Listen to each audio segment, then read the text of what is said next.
মানে রাষ্ট্র যেভাবে বাস্তবে কাজ করে, ক্ষমতা যেভাবে টিকে থাকে এবং শাসন যেভাবে পরিচালিত হয়, সে কাঠামোগত নিয়মগুলো একটা নৈতিকতা বা আদর্শের বাইরে যায় কাজ করে। এটার সাথে নৈতিকতার কোনো সম্পর্ক নাই। এটা ব্যক্তিগত নৈতিকতার প্রশ্ন না, এটা সিস্টেমের লজিক। তাত্ত্বিকভাবে রাষ্ট্রের কাজ হইতেছে ন্যায় বিচার, জনকল্যাণ, নাগরিকের অধিকার রক্ষা করা, কিন্তু বাস্তবে অনেক রাষ্ট্র সবচেয়ে বড় লক্ষ্য হয়ে যায় ক্ষমতা ধরে রাখা। এর মানে বিরোধীকে দুর্বল করা, প্রশাসনের নিয়ন্ত্রণ রাখা, আইনকে রাজনৈতিকভাবে ব্যবহার করা, নিরাপত্তা কাঠামো নিজের অনুগত রাখা, এটাই ক্ষমতা টিকায় রাখার লজিক।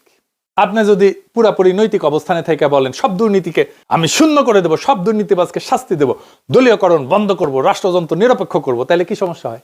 তখন সমস্যা যেটা হয় তা হইতেছে রাষ্ট্রযন্ত্র আগে থেকে রাজনৈতিকভাবে বিন্যস্ত থাকে। কিন্তু আমাদের মতো অনুন্নত দেশে যেখানে রাষ্ট্রীয় প্রতিষ্ঠান দাঁড়ায় নাই, তারা একটা সিস্টেম করে নেয় ক্ষমতা চালানোর জন্য, যেটারে বলে বন্দোবস্ত।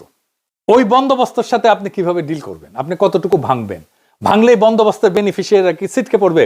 যারা ছিটকে পড়বে তাদের কি হবে? আপনি কি দুর্নীতি একদম শূন্য করে ফেলবেন?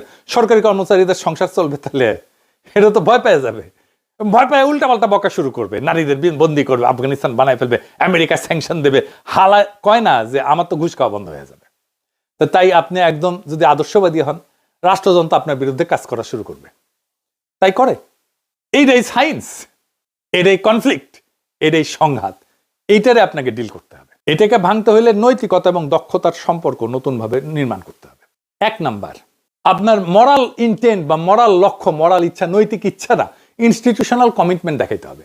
আমরা ভালো, এটা কাজ করবে না, বরং বলতে হবে আমরা সংবিধান মানবো, আমরা নির্বাচনী প্রক্রিয়া বদলাইতে চাইলে আইনি পথে বাধা দেব, আমরা ক্ষমতায় গেলে কোনো প্রতিষ্ঠান স্পর্শ করব না, এইটা আমরা লিখিতভাবে বলতেছি। অর্থাৎ ইচ্ছা না, কাঠামোগত প্রতিশ্রুতি দিতে হবে।